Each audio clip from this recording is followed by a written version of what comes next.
मेरे पापा ने मुझे बताया था एक्चुअली कि एमके यादव सर हैं, यूपीएससी की तैयारी कर रहे हैं। मैं तो बहुत खुद को लकी फील करती हूँ, मेरी फ्रेंड ने आपको सजेस्ट किया था। मैंने आपका ही कोर्स इसलिए ज्वाइन किया था क्योंकि आपके कोर्स से ये था आंसर राइटिंग भी डे टू डे एक्टिव हो जाएगी। तो हस्बैंड यही बोले कि नहीं, इनका सर का करो, आइए सबका बैच आ रहा है, तुम बस ये ज्वाइन करो। उसका फायदा सर मुझे ये हुआ, और मुझे नहीं पता सर, मैं वो 5-5 मिनट में आंसर लिख रही थी वहाँ पे। तो सर से मैं एक बार मिला तो वो बोले कि तुम बस झेल जा किसी तरह मेरे को 1 महीना। सर जैसे आपने पहले क्लासेस ली थी साइंस ऑफ आंसर राइटिंग में, 8 से 10 क्लासेस शायद थी, तो उसके बाद एक दिमाग में एक फॉर्मेट सा बन गया था। तो आपका प्री के लिए यूपीएससी प्री के लिए भी कोई बैच चलता था, तो मेरा सर एक ड्रीम था कि कभी मैं मेंस दूंगा तो आपके साथ। जो सिलेक्शन दिलाया वो आइए सभी था। Sir mains answer writing sir मैंने आपका कोर्स ज्वाइन किया था 2024 में। सर मेरा बेसिक मटेरियल केवल आपका था सर। लॉजिक ये तक मैं आपको पहले से जानता था। फिर मुझे एमके सर के बारे में पता चला। आपकी मैंने क्लासेस देखे हुए थे YouTube पे। मैं आईएएस सर से एसोसिएटेड थी। I would say thank to the IAS team. The IAS hub नाम की कोचिंग है एमके यादव सर की। यादव सर के बारे में जानकारी मिली। मैंने आई सबसे यूपीपीसीएस प्रीमियम बैच ज्वाइन किया था। आईएएस हब आईएएस हब की वेबसाइट पर यूपीपीसीएस टॉपर्स की आंसर कॉपीज फ्री में उपलब्ध हैं। उन्हें आप हमारी वेबसाइट से डाउनलोड करके आंसर राइटिंग सीखें और अपनी रैंक सुनिश्चित करें। हाँ दोस्तों, मेरा नाम विपिन देव यादव है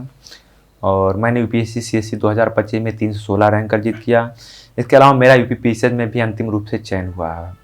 और ना केवल मेरा चयन हुआ, मैं पिछले 1.5 साल से मैं भागीदारी भवन लखनऊ में पढ़ा भी रहा था, GS 1 2 3 4 और इससे, और मेरे पढ़ाए हुए लगभग 15+ बच्चों का अंतिम रूप से चयन भी हुआ है यूपीपीसीएस में।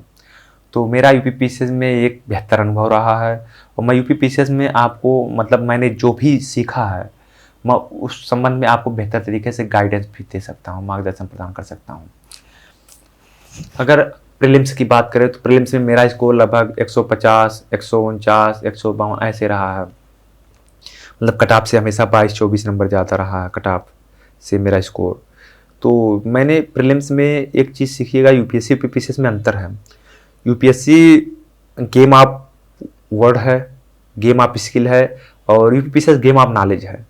आपके पास अगर नॉलेज है, आपको आएगा तो आप सही कर दोगे। और यूपीपीसीएस में प्रीलिम्स की बात करें तो प्रीलिम्स में क्या होता है कि जो घटना चक्र है, घटना चक्र का पूर्वावलोकन आता है, उससे मुझे लगता है बेस्ट कंटेंट नहीं है, कोई नहीं है बेस्ट कंटेंट घटना चक्र पूर्वावलोकन से प्रीलिम्स में। आप पॉलिटी पढ़िए, पर्यावरण पढ़िए, उससे जनरल साइंस पढ़िएगा, और हिस्ट्री में मॉडर्न हिस्ट्री पढ़िएगा। एंशियंट मिडिवल का केवल एक बार पीवाईक्यू क्वेश्चन देख लीजिएगा। और ज्योग्राफी में आप शुरुआत वाले चैप्टर पढ़िएगा, जैसे कृषि है, क्योंकि फैक्ट चेंज होते रहते हैं, मिनरल से चेंज होते रहते हैं फैक्ट, इनको जो कुछ टेलीग्राम चैनल पे मिल जाते हैं कि करंट फैक्ट, उसको देख लीजिएगा। और जो मैपिंग है उसको अच्छे से करिएगा, बहुत अच्छे ज्योग्राफी को।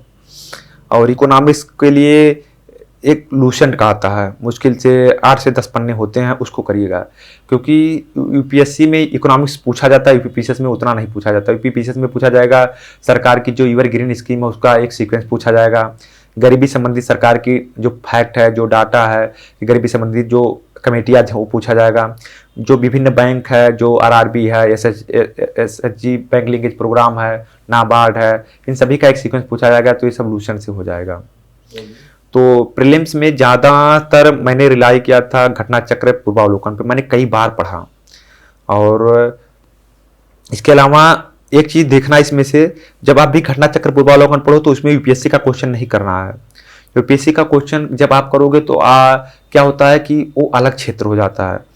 आप पर इन्वायरमेंट पढ़ रहे हो तो जब घटना चक्र का, तो उसमें क्या है, यूपीएससी का भी क्वेश्चन दिया है प्रीलिम्स का, तो उसको नहीं करना है।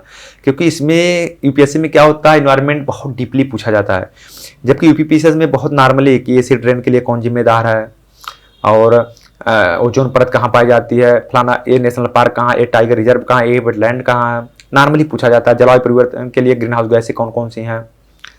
पॉलिटी में क्या होता है, नॉर्मली पूछा जाता है कि ये आर्टिकल किससे संबंधित है, ये कौन सी कॉन्स्टिट्यूशनल बॉडी है, कौन सी स्टैच्यूटरी बॉडी है, इनमें से कौन सा डीपीएसपी है, कौन सा फंडामेंटल ड्यूटीज है।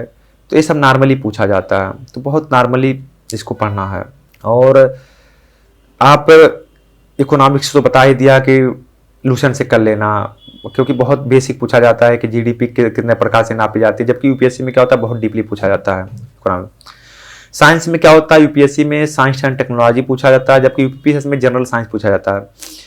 जनरल साइंस में आप फिजिक्स पे 4 से 5 चैप्टर पढ़ लीजिए, जैसे यूनिट है, फोर्स है, मोशन है, और एक आध चैप्टर और है जैसे लोलक है, और एक लाइट है और एक साउंड है।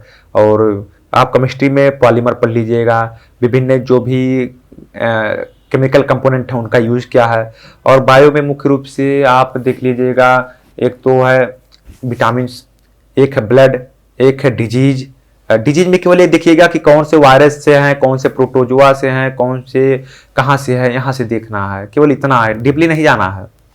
विटामिन में कौन सा विटामिन का रासायनिक नाम क्या, केमिकल नेम क्या है, और कौन सी जो फ्रूट्स हैं या कौन सा जो एक प्रोडक्ट है में कौन सा विटामिन पाया जाता है। इसके अलावा जो ह्यूमन आर्गन्स हैं उनके विभिन्न आर्गन्स के उपयोग क्या क्या हैं, और हार्मोन्स के क्या क्या उपयोग है, कि कौन सा प्लांट हार्मोन्स है, कौन सा ह्यूमन हार्मोन्स है, इसको देखना है। बहुत डीपली नहीं पढ़ना कि आप कंप्यूटर पढ़ रहे हो, आप इतना नहीं पढ़ना है कि आप, क्योंकि क्या है घटना चक्र पूर्वावलोकन में कंप्यूटर भी दिया गया है और उसमें न्यूक्लियर फिजिक्स भी दिया, मतलब बहुत विस्तृत दिया गया, तो वो नहीं देखना है। 8 से 10 चैप्टर केवल नॉर्मली देखना है, क्योंकि आपको 200 नंबर में 200 नंबर नहीं लाना है, आपको प्रीलिम्स पास करना है। तो आप उतना पढ़ो जितने प्रीलिम्स अच्छे से, प्रीलिम्स में 15 से 20 नंबर एक्स्ट्रा हो सके, उससे ज़्यादा नहीं पढ़ना है। और हिस्ट्री में मैंने मॉडर्न के लिए, हिस्ट्री के लिए घटना चक्र पढ़ा था, और एंशिएंट मिडीवल के लिए राज होलकर की नोट्स आती है, और मिल जाएगा, टेलीग्राम पे ले लीजिएगा। एंशिएंट मिडीवल से बहुत अच्छे से, उसमें मुझे लगता है बहुत बेहतर तरीके से, बहुत अच्छे से एंशिएंट मिडीवल को लिखा गया राज होलकर में, तो उसको अच्छे से करना है। बाकी क्योंकि हिस्ट्री का मेरे हिसाब से रिलेवेंसी यूपीपीएससी में ज़्यादा है, तो आप यहाँ से कर लीजिएगा। करंट के लिए 2 चीज़ें करिएगा, एक आई दृष्टि आती है, उसको अच्छे से करिएगा आई दृष्टि को। दूसरी, जब भी जिस महीने में आपका पेपर हो, जैसे मान लीजिए इस बार दिसंबर का पेपर है, तो आपको नवंबर, अक्टूबर, मिड अक्टूबर तक का करंट पढ़ना। मिड अक्टूबर से 6 महीना आप पहले कम कर लीजिए, यानी कहीं ना कहीं आपको अप्रैल से मिड अक्टूबर तक का करंट क्या होता है। यूट्यूब पे देखोगे कई जो यूट्यूब चैनल है वीडियो लाते हैं कि अप्रैल मई महीने का टॉप 200 करंट वीडियो, आप उसको देख लीजिएगा, क्योंकि यूपीपीएससी का एक रहा है कि वो सीधे पूछता है कि इस महीने में एक घटनाएं हुई, वो घटनाएं क्या थी। क्योंकि क्या होता है, जो यूट्यूब चैनल पे कुछ जो करंट मंथली बनाते हैं बहुत मेहनत करते हैं, तो टॉप 200 वीडियो को अच्छे से चॉइस करते हैं और उसको ही देते हैं। तो आप 2 चीजें करंट के लिए किया करिएगा, आई दृष्टि और प्लस जिस महीने का पेपर हो उससे 1.5 महीना कम करके 6 महीने का प्रीवियस 6 से 7 महीने का जो मंथली 200 1.5 घंटे में एक मंथ का कवर हो जाएगा, उसको देख लेना है।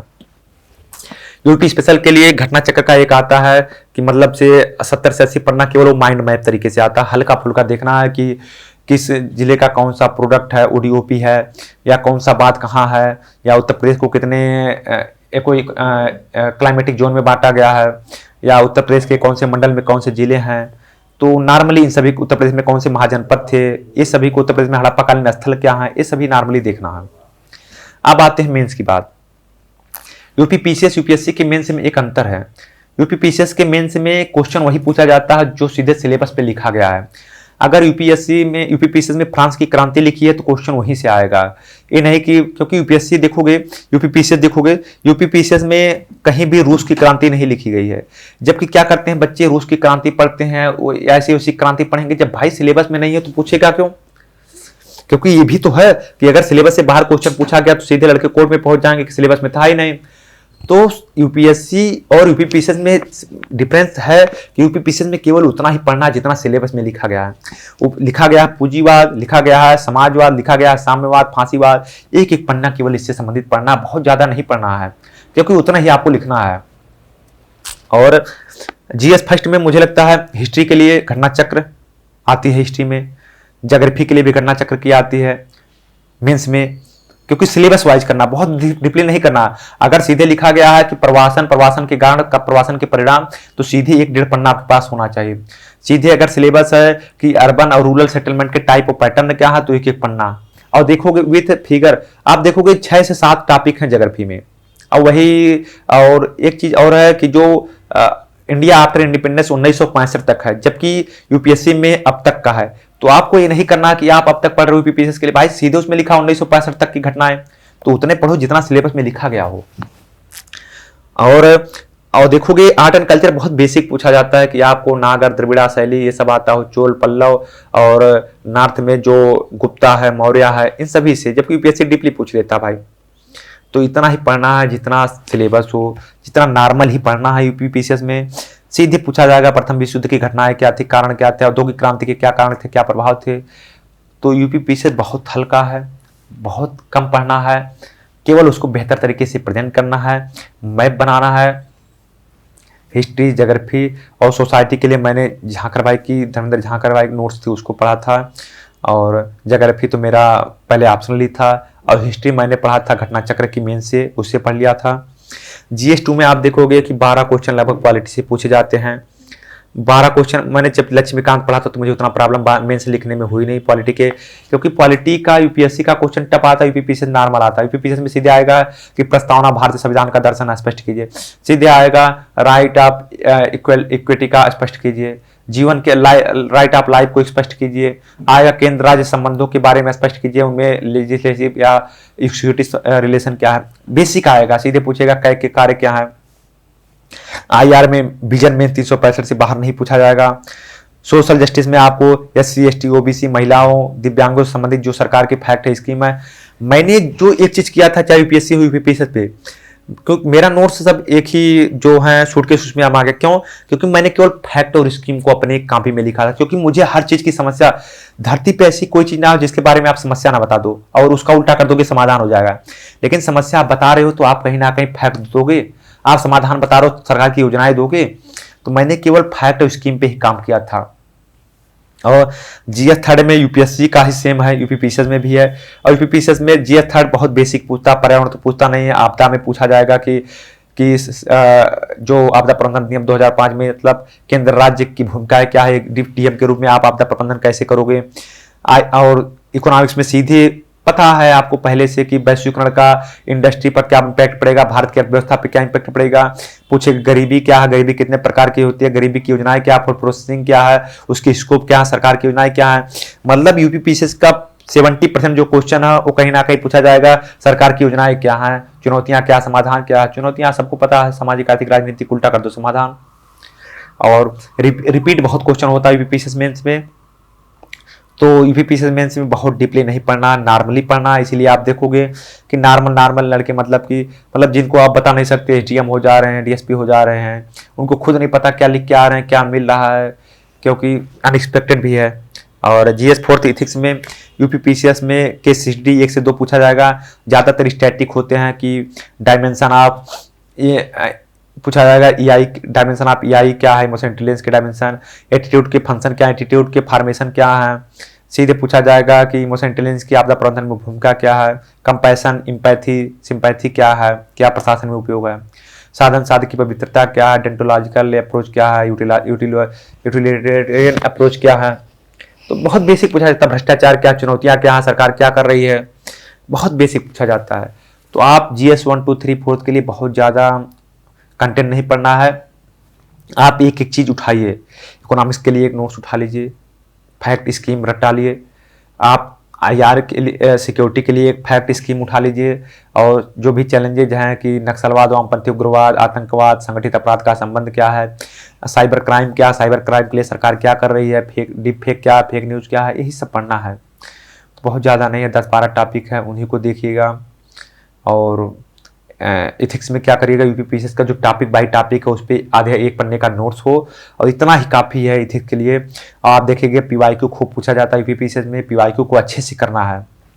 और एक जो लड़कों का एक वो होता है कि आप यूपीएससी के हर PYQ को करते हो यूपीपीसीएस के लिए, तो एक गलत। भाई 10-12 साल के PYQ अगर आप कर रहे हो यूपीएससी का, तो आपका माइंडसेट यूपीएससी का हो जाएगा, तो आप यूपीपीसीएस कैसे निकाल पाओगे। एक चीज़ करिएगा कि यूपीएससी के उसी क्वेश्चन को यूपीपीसीएस पूछता है जो बहुत बेसिक होते हैं।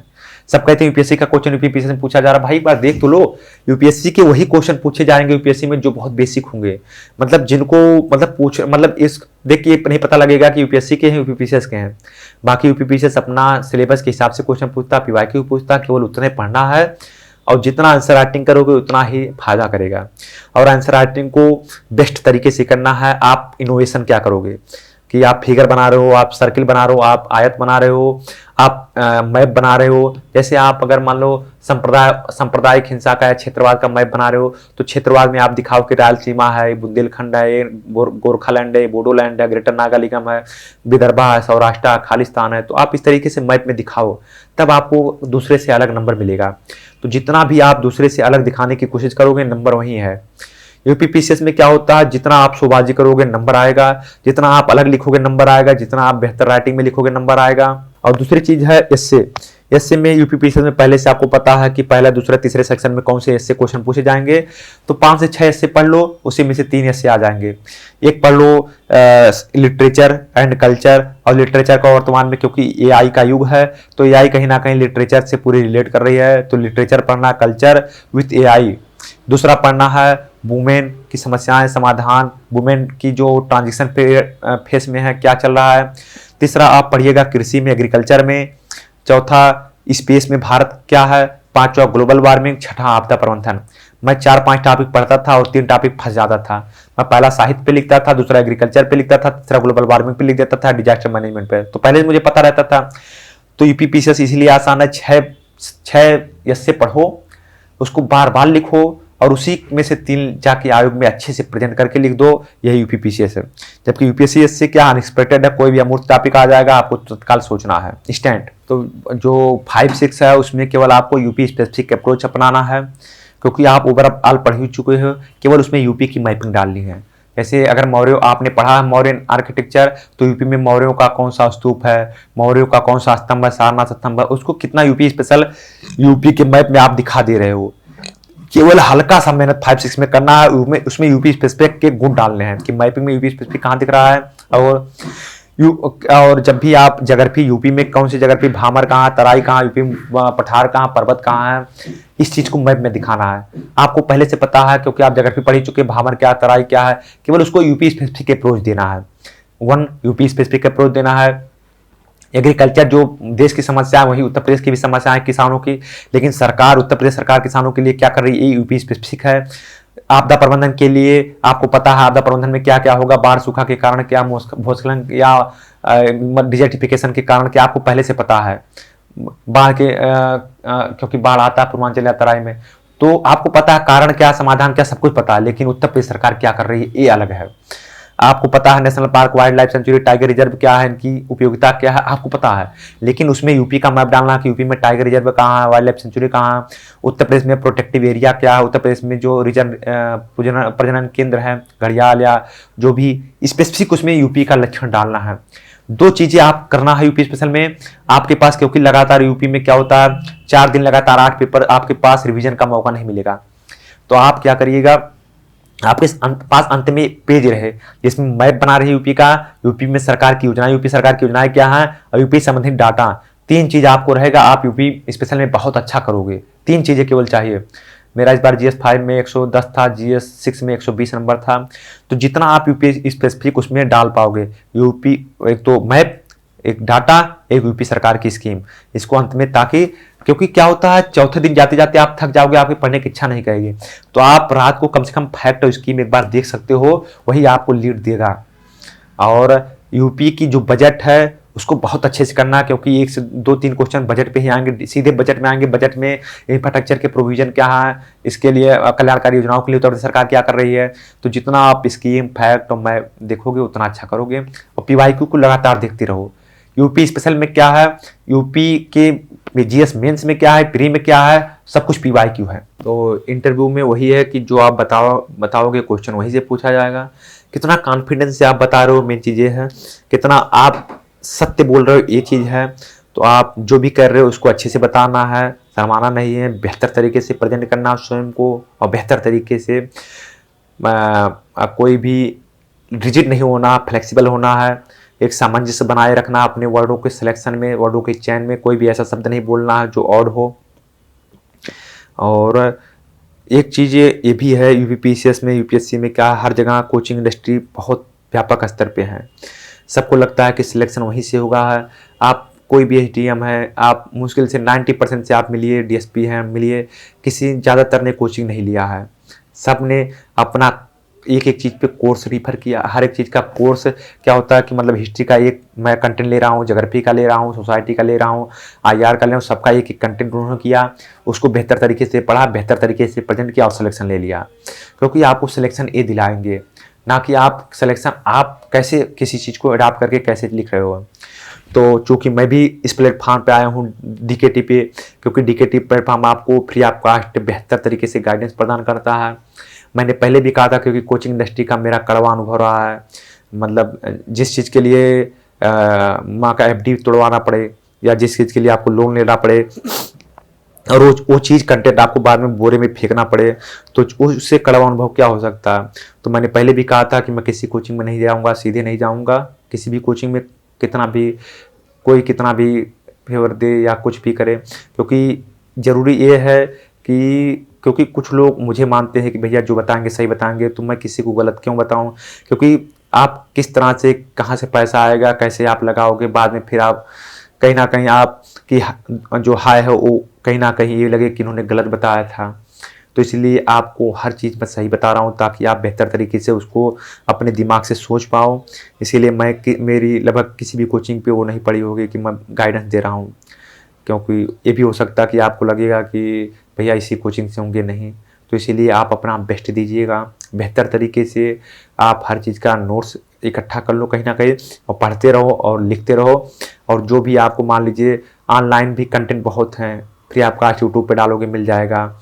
या आपको गाइडेंस चाहिए तो DKT प्लेटफॉर्म से आपसे मान लो किसी टॉपर की आपको चाहिए, UPPCS के भी टॉपर की यहाँ तक की चाहिए, UPSC के चाहिए, किसी सब्जेक्ट से रिलेटेड चाहिए, तो आप सीधे मैसेज डालो। मेरा जो लिंक है, चाहे यूट्यूब चैनल हो, मैं चाह रहा हूँ टेलीग्राम हो, फ्री ऑफ कॉस्ट मैं सोच रहा हूँ हर चीज़ आपको प्रोवाइड करवा दूँ 2 महीने तक, जब तक नहीं ट्रेनिंग पे जा रहा हूँ। तो कहीं ना कहीं उसके लिंक आ जाएगा नीचे वीडियो के, तो आपको बेहतर मिल सकता है।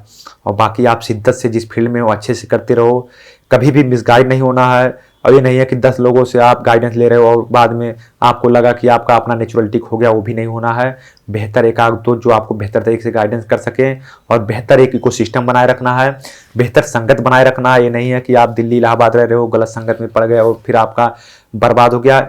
आपका टाइम बर्बाद नहीं होता, आपका उसके साथ आपके परिवार की जो आकांक्षाएं हैं, जो उनकी आशाएं हैं वो बर्बाद होती हैं, उनकी जो प्रतिष्ठा वो धूमिल होती है समाज में, रिश्तेदारों के समक्ष। तो उन प्रतिष्ठा को आपको बचाए रखना है और अपना शिद्दत से देना है, क्योंकि यही चीज़ आपको मोटिवेट करती है। समाज के प्रति आपका दायित्व आपको मोटिवेट करता है।